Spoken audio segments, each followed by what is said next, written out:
Silence is golden, especially when it comes time to negotiate. And it is indeed time to negotiate, is it not, Liz? It is, because the car market is crashing right now. Hi, I'm Kevin Hunter, the Homework Guy, here today with the amazing Elizabeth, the Homework Gal.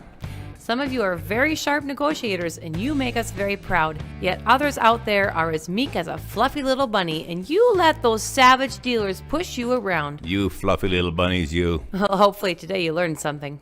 That's right. Many of you feel that your weakness in negotiation is not knowing what to say in response to all the dealer gimmicks and one-liners, and then you feel your natural human kindness tugging at your heart.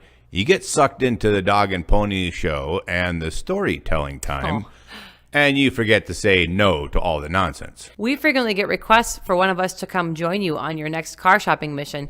We wish we could be there, but we can't be in all 50 states at once. So today we're going to teach you how to negotiate like a pro. That's right. The art of negotiation is mastered by very few people, but let me tell you why we can out-negotiate most of you. We've seen the other side of the coin. We've witnessed the laughter and the party the dealer has after the customer has been totally rolled over by a member of the sales team. There is no way that we are going to be the butt of any salesman's jokes. No. And the reason for their celebration after we leave. No, in fact, they'll be bummed out.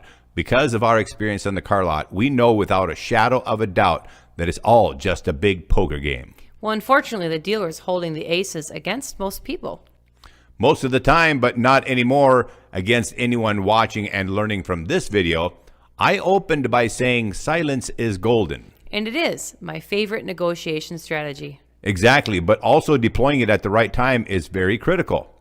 In sales negotiation, there's something known as the anchor, and the anchor creates a cognitive bias. Yep. The anchor is nothing more than an attempt to establish a reference point or anchor around which a negotiation will revolve. The anchor is the first offer presented at the beginning of a negotiation, and the rest of the discussion revolves around it, unless you shatter it immediately. And right now, with the car market being as weak as it is, you must shatter the anchor immediately. And if you don't, the common tendency is for both sides to give too much weight to that first number put forth in the discussion, and then inadequately adjust from this starting point, otherwise known as the anchor. So let's give an example of shattering or diffusing an anchor. I'll start. Okay, Kevin, our sale price is $35,000 for the great vehicle choice you made. Well, thanks, Elizabeth, but listen, I'm not here to play games with you, but we are miles apart on price. Well, what do you mean? We shop hundreds of other vehicles at numerous dealers in our area when we set the price. In fact, our amazing software does it for us. You can do a lot of shopping around and still not find another deal like this. Well, go ahead and talk to whomever you need to, but $35,000 isn't a price I'm willing to pay for this vehicle.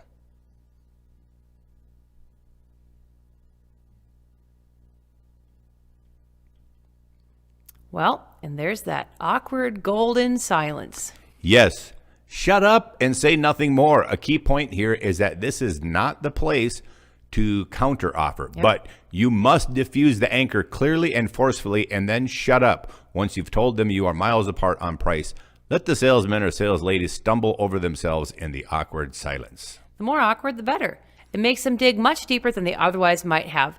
And another point, you do want it to be a discussion about price and not payments, never about payments. Yes, exactly. If they start by presenting payments, stop them immediately by saying, stop.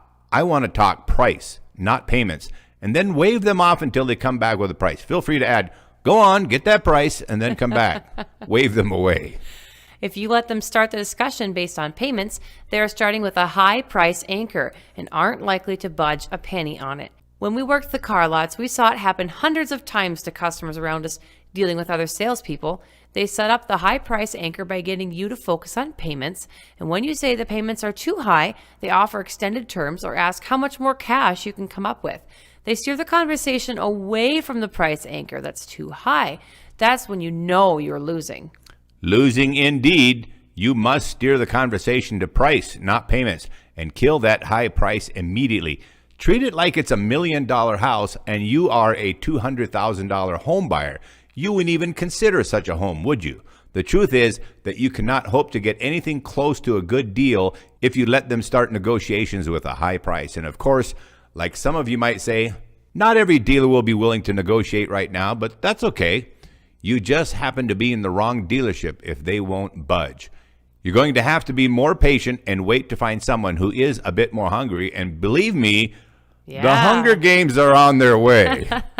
You can help push that envelope. Demand is low right now. Chip manufacturers are starting to catch up. Interest rates are on the rise, all of which works in the favor of the patient and methodical car buyer. And by the way, I want to add, we aren't suggesting that you go buy a car right now.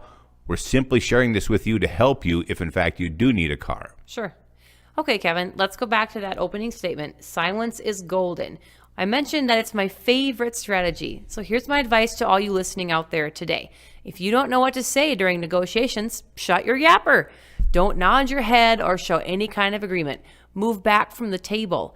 Don't look at what they are scribbling on their papers. It's all a game. Give them the silent treatment. That's something all of us women know how to use very effectively. And you know what I'm talking about, ladies. And all of you guys out there know how much you're losing when the woman in your life shuts up and treats you with silence. Never forget it. Wow, isn't that the truth? Well, when it comes to car negotiations, silence isn't just golden, it's gold. As in, more gold stays in your own pocket. So let's do a recap quickly. Your first move is to diffuse or shatter that high price anchor. One more time, Kevin. Okay, our sales price is $35,000 for that great vehicle choice you made. I'm not trying to play games with you, but we are miles apart on price. So, refuse to allow a high price point to be the starting point of your negotiations, and refuse to allow that conversation to be about payments, and then destroy them with awkward silence. Awkward, deal-winning, award-winning, golden silence. So let them try to fill the uncomfortable space with awkward babbling. Don't nod your head or show any sign of agreement, and in fact, fold your arms and lean back in your chair. Make no attempt to read the scribbles they put down on paper for you. Watch what happens then. Yep. If you learned something today and you'd like to say thanks for our silent video with a tip, the links appearing now will be easy to find down below. And if you enjoyed the video, we'd appreciate you giving us a great big thumbs up. And please always remember to share with family and friends. And if you're not already on board with us, don't forget to subscribe. The entire Homework Guy team is here to represent you, the car buyer, and that's exactly what we strive to do in every video we produce. Thanks everyone for coming back. We'll see you on our next video. You guys rock. I'm Kevin Hunter, the Homework Guy, signing off with the amazing Elizabeth, the Homework Gal. We gotta go.